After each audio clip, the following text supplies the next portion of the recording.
Welcome back, everyone, to another episode of Inside the Film Room. And this week is a little different because now I am joined by current Cowboy football linebacker Adam Martin. Adam, how are you today? I'm doing well. How are you? I'm good. How does it feel to be my first current guest? It's just such a big honor. I'm excited. Thank you. I like that word honor. It makes me feel special. So this first play here is Malcolm Rodriguez and his sack during the game. He comes right up the middle, and there's a better angle right here, actually, because you can see the entire field. Tell me about this formation at the beginning and how he's able to get through that gap. So this play right here, it's a call that we use a lot on third down.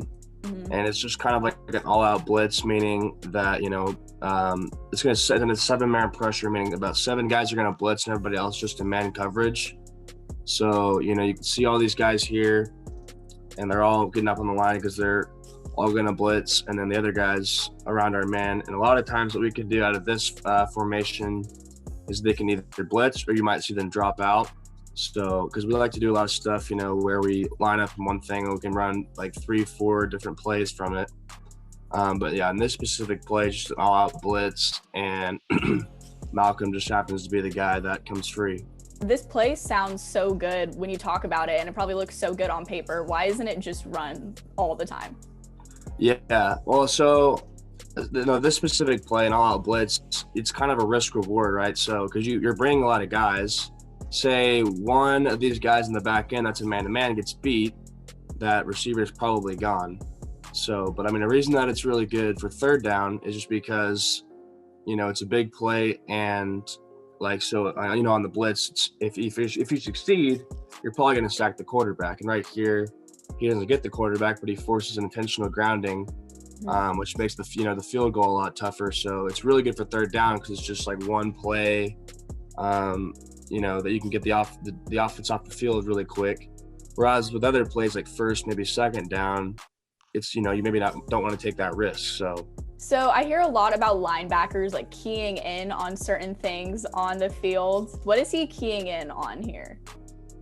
So right here, this specific play, this is really just a blitz. So and what his job is he has what we call a C read, which means he's just going to watch the center, and whichever way the center goes, he's just going to go the opposite way. So the center goes that way, he goes the other way, and then boom, he's gone. But if someone were to pick him up right there, then someone else would come free. Because that's the point of doing it, is because they only have 6 guys to block 7, so there's going to be somebody free. So yeah, when guys are coached to do that, they're coached no matter where you come from to go as hard as you can, because you don't know which guy's going to come free. You don't know which guy that they're going to block. So. And then this is just a pre-snap sweep that's going on. What is the purpose of sweeps like this? Because it looks like it's more on the offensive side, and Malcolm is just following at number 89 on there. Yeah, so on this play, this is short. This is just kind of our short yardage defense. And yeah, Malcolm is keying on that tight end. So when the tight end goes over, he has to go over. Okay, so right here, this is short. And so the linebacker number 16, he should have gone outside. Because being away from the back, number 7, the Mike, Devin, who's playing the Will, and then the other, the safety right here, number 3, Trey Sterling, the Bandit, they together have the back and the quarterback. And so when the back goes outside, the line, he didn't see him. He got kind of a bad read, but he's supposed to shy on staying outside. And then Brock right here, he does his job, but he kind of throws the guy and loses his outside arm. Yeah. And so that's if this play were to keep running, that's kind of why he would see the back go out right there. And I'm pretty sure that's the play where he scored him a super long touchdown. But all right, and then this is a Trace Ford play.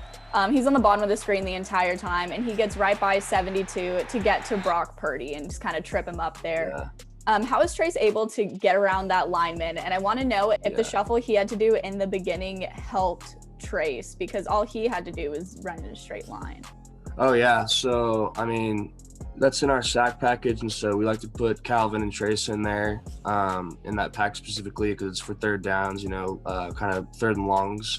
But Trace right here, he's a really good pass rusher. He just really beats this guy with speed, and it kind of gives him a head fake, and then just does like a really good like kind of dip under move with his arm. But yeah, I mean, Trace is just one of those guys. He's just kind of different in the way that he not only brings a lot of size, but he brings a lot of speed. And he just keeps getting better and better with his technical skills. But yeah, I mean, Trace is a really good player. So yeah, I love watching him. We talk about him a lot.